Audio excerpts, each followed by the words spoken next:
എല്ലാ കുടുംബത്തിലും മോഹൻലാൽ സാറ് വന്ന് പോയിരുന്നു.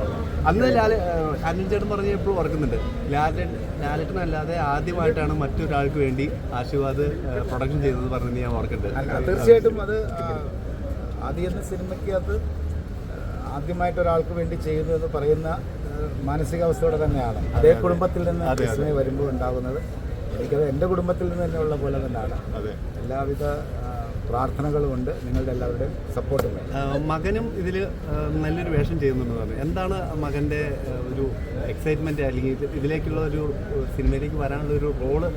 അതിന് അനിൽ ചേട്ടൻ കഥ കേട്ടപ്പോൾ എന്താണ് എക്സൈറ്റ്മെൻ്റ് ആയിട്ട് തോന്നിയത് അതിലേക്ക്? അല്ല, എനിക്ക് ആ സബ്ജക്റ്റ് കേട്ട സമയത്ത് അതിലൊരു കഥാപാത്രം എൻ്റെ മകൻ ചെയ്താൽ നന്നായിട്ടുണ്ടാകുമെന്ന് തോന്നുന്നു. അപ്പോൾ അങ്ങനെ ഒരു ഡിസ്കഷനിലൂടെ വന്നതാണ്. ഓക്കെ, ഇതൊരു ഫൈറ്റ് മൂവിയാണെന്ന് ഞങ്ങൾ അറിഞ്ഞിരുന്നു. അപ്പോൾ രണ്ടുപേരും ഒരു ഫൈറ്റ് പറയാൻ പറ്റില്ല. തീർച്ചയായിട്ടും എല്ലാത്തിലും ഒരു ഗസ്റ്റ് റോള് വന്ന് പോകുന്നുണ്ടല്ലോ, അത് ഇതിലും പ്രതീക്ഷിക്കാം. അനിൽ ചേട്ടൻ അങ്ങനെയല്ല, ഒരു ദിവസത്തെ വേഷമല്ലേ ചെയ്യുന്നത്.